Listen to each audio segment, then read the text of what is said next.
இன்னைக்கு போதி nursery garden சார்பா எதை பத்தி பார்க்க போறோம் அப்படின்னா, ஏற்கனவே என்னென்ன பூச்செடிகள் இருக்கு அப்படிங்கிறத பத்தி வீடியோவில் சொல்லியிருந்தோம். அந்த வீடியோ பார்த்த நண்பர்கள் என்ன சொல்லியிருந்தாங்க அப்படின்னா, அந்தந்த பூச்செடிக்கு ஏத்த மாதிரி பூத்தொட்டியையும் வச்சு வீடியோ எடுத்திருந்தா ரொம்ப நல்லா வந்திருக்கும் அப்படின்னு சொல்லியிருந்தாங்க. அதனால இந்த வீடியோல ஒவ்வொரு பூச்செடிக்கு ஏத்த மாதிரி பூத்தொட்டி அமைச்சு வீடியோ எடுத்திருக்கோம். எப்படி வந்திருக்கு அப்படின்னு பார்க்கலாம் வாங்க. ஒவ்வொரு பூத்தொட்டியும் அதுக்கு ஏத்த மாதிரி பூந்தொட்டிய சும்மா டெம்பரவரியா வச்சு வீடியோ எடுத்திருக்கோம். ஏன் பூச்செடிய பூத்தொட்டியில நிரந்தரமா வைக்கல அப்படின்னா, செடியை வாங்குறவங்களும் தொட்டியை வாங்குறவங்களும் விருப்பங்கள் வெவ்வேறு மாதிரி இருக்கு. சில பேர் என்ன சொல்றாங்க அப்படின்னா, இந்த மாதிரி பூச்செடிய ஒரு நல்ல ஒயிட் பாட்ல வச்சு அமைச்சு தர சொல்றாங்க.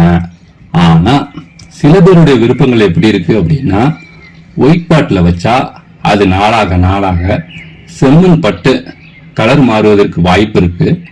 அதனால செம்மண் பட்டாலும் தெரியாத மாதிரி இந்த மாதிரி கிரே கலர்ல உள்ள பாட்டில் வச்சு அமைச்சு தர சொல்றாங்க.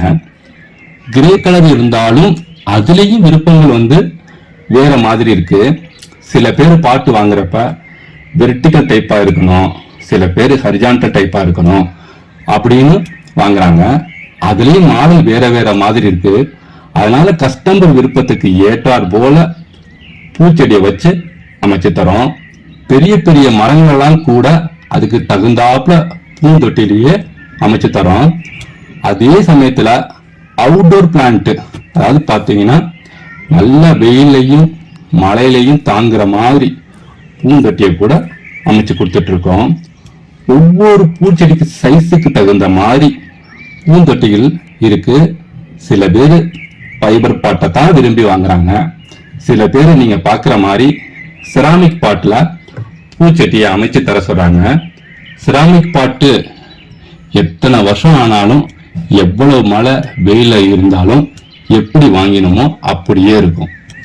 ஆனா அதே சமயத்துல சில பேருக்கு வீட்டுல குழந்தைகள் ஓடி விளையாடுறதுனால அந்த செராமிக் பாட்டுகள் உடைவதற்கான வாய்ப்புகள் இருக்கு. அதனால என்ன சொல்றாங்க அப்படின்னா, பாட்டை ஃபைபர் பாட்டாவே பார்த்து வாங்குறாங்க. ஆனா போன்சாய் மரங்களை பத்தி தெரிஞ்சவங்க அவங்க செலக்ட் பண்ணக்கூடிய தொட்டியே வேற விதமா இருக்கும். போன்சாய் பாட்டுக்கு பூந்தொட்டி முக்கியமா பாத்தீங்கன்னா உயரமா இருக்கக்கூடாது. ஓவர் சைஸ்ல இருக்க பாட்டை தான் விரும்பி வாங்குறாங்க.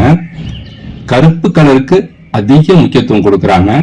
சில பேர் கருப்பு கலர் பாட்டை வீட்டுல வைக்கிறதுல அவங்களுக்கு பிரவுன் கலர்ல இந்த மாதிரி பாட்டு உள்ளதை விரும்பி வாங்கிக்கிறாங்க. ஆனா சில பேர் போன்சாய் மரங்களை ஒரே தொட்டியில வச்சு ஃபாரஸ்ட் மாதிரி அமைச்சு தர சொல்றாங்க. அவங்களுக்கும் தனியா உயரம் இல்லாத சிமெண்ட் பூந்தொட்டிகளை அமைச்சு தந்து கொடுத்துட்டு இருக்கோம். ஆனா குழந்தைகளை கூட்டிக்கிட்டு செடியை வாங்குறவங்களோட விருப்பமே வேற மாதிரி இருக்குது. இப்ப நீங்க பாக்குற மாதிரி அனிமல் பாட்டை விரும்பி வாங்குறாங்க. சில பேர் எப்படி வாங்குறாங்கன்னா, வாத்து மாதிரி, பறவைகள் மாதிரி, நாய்க்குட்டி மாதிரி இந்த மாதிரி பூந்தொட்டிகளை விரும்பி வாங்குறாங்க.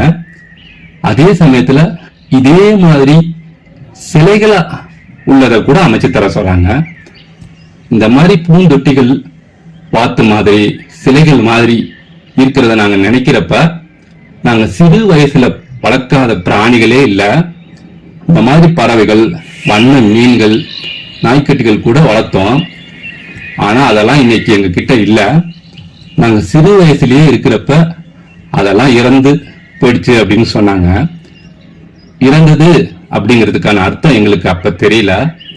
அதுக்கு அடுத்த நாள் பார்க்க முடியாது அப்படின்னு தெரிஞ்சுக்கிட்டப்ப தான் இறப்பு என்பதற்கான அர்த்தமே எங்களுக்கு புரிஞ்சிச்சு.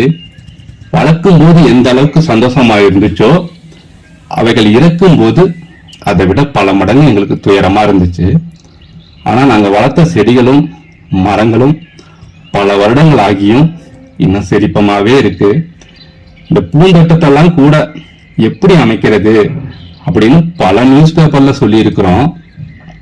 எத்தனையோ பேர் வீட்டுல, ஹோட்டல்ல, கல்யாண மண்டபத்திலாம் கூட செடிகள் அமைத்து கொடுத்திருக்கிறோம்.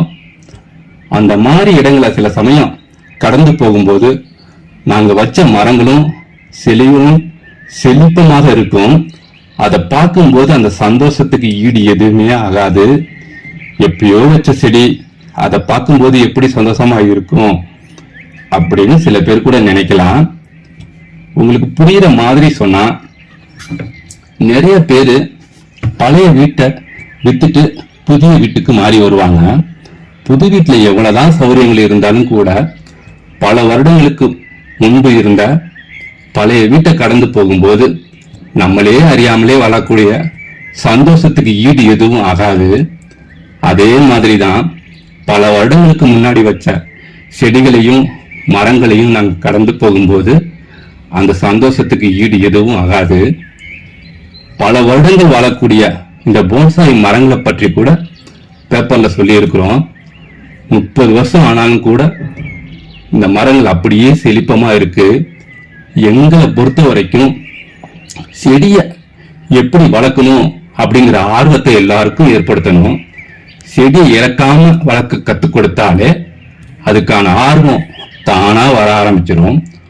ஒவ்வொரு செடிகளையும் எப்படி வளர்க்கணும் அப்படிங்கறத பற்றி கூட வீடியோல சொல்லி இருக்கிறோம். எங்களுடைய சேனலை இப்பதான் நீங்க பாக்குறீங்க அப்படின்னா நீங்க சப்ஸ்கிரைப் பண்ணாலோ இல்ல ஷேர் பண்ணினா கூட அது நீங்க எங்களுக்கு செய்யக்கூடிய மிகப்பெரிய உதவியா இருக்கும். நன்றி, வணக்கம்.